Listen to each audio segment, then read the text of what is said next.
We are nearly at the end of another week of NBA basketball, and there's quite a bit to break down. I mean, a few major things going on.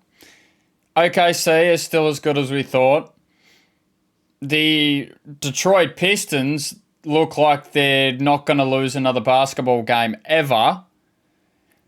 And the third sort of thing, and the biggest thing that I want to touch on right now after their blowout win yesterday, is how good the offense of the Miami Heat looks. Because they're obviously first in points per game through every team of the season. And they don't even have their star guard Tyler Hero running the ball for them. They have Davion Mitchell, who in years gone by, Davion Mitchell was known as a defender. He was not an offensive player whatsoever. And you've got him running the point, and they are the best offense in basketball. And it's not even really close. Like the numbers that they're putting up, there's some of their box scores that they've had in games this season. They've had 146 against Memphis a few weeks ago, 144 against Charlotte, 120 in a loss against the Lakers, 126 again against Charlotte, 136 in a win against Portland, 140 points. Obviously, it was in overtime, but against the Cavaliers, scoring 140 points, that was the Andrew Wiggins lob attempt that, you know, how they won a game with point 0.4 left on the game clock was some of Eric Spoelstra's best work that I've ever seen. And Eric Spoelstra has been a coach of the Miami Heat for probably 20 years now. I think it's somewhere around there because he's the second highest winning coach besides Greg Popovich, obviously. But it was some of his best work. Getting Andrew Wiggins so wide open on a lob with the game on the line and point 0.4 left on the game clock, it was incredible.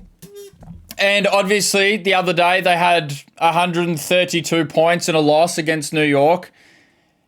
And the one that we had yesterday, 143 points against the Chicago Bulls.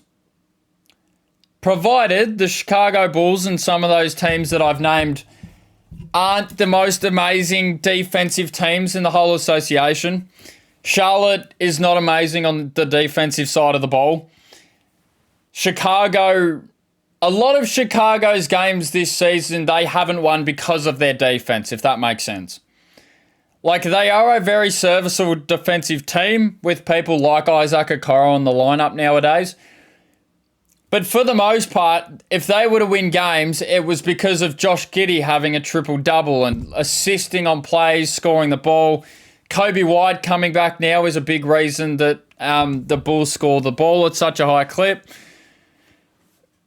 But a lot of the time when they win basketball games, it's not because of their defense. But I think the biggest and most amazing thing for me is that both of the star players of the Miami Heat have missed time this season.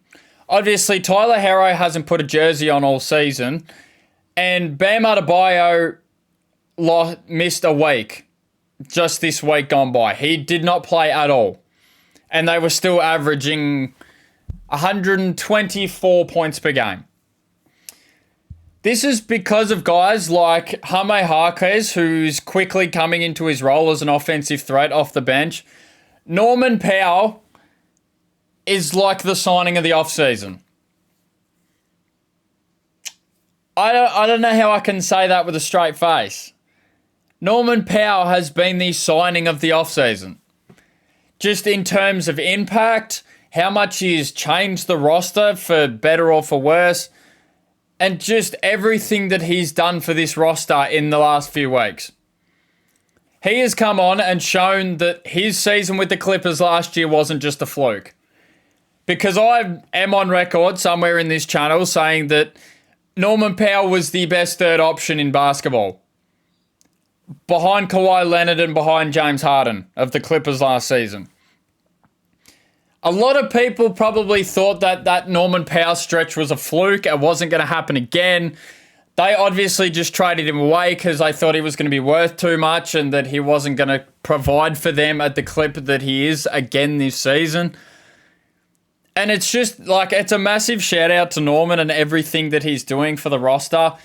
Provided he's quickly becoming one of the older players on that roster because of how much youth they have in between Callum Ware and Andrew Wiggins is one of the older people on that roster. He's 28, 29 now.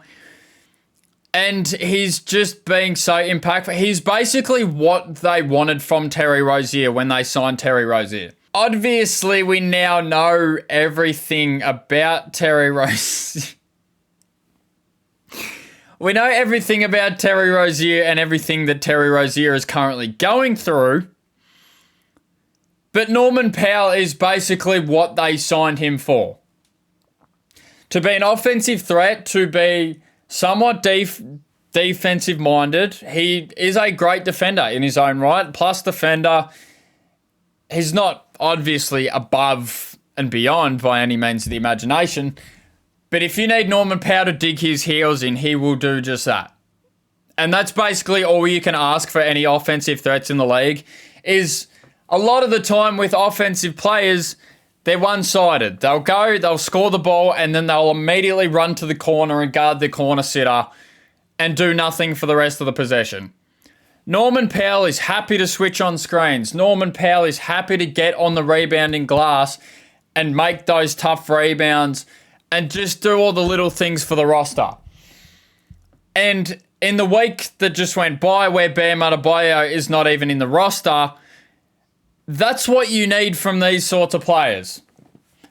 And it's a testament to him and everything that he's doing, everything that the whole roster's doing. Obviously, Eric Spoelstra has sort of retooled the offense in the sense of just making the offense work for everybody that's on the team. Because that's what it's doing. You will have nights.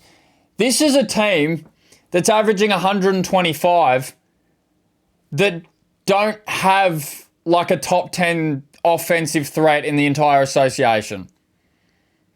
They've got 10 different guys that if you put them on the court, even from guys like Pele Larson, Drew Smith, these guys are coming off the bench and they are being impactful scorers because of Spoelstra's offense and everything that he's done over the offseason.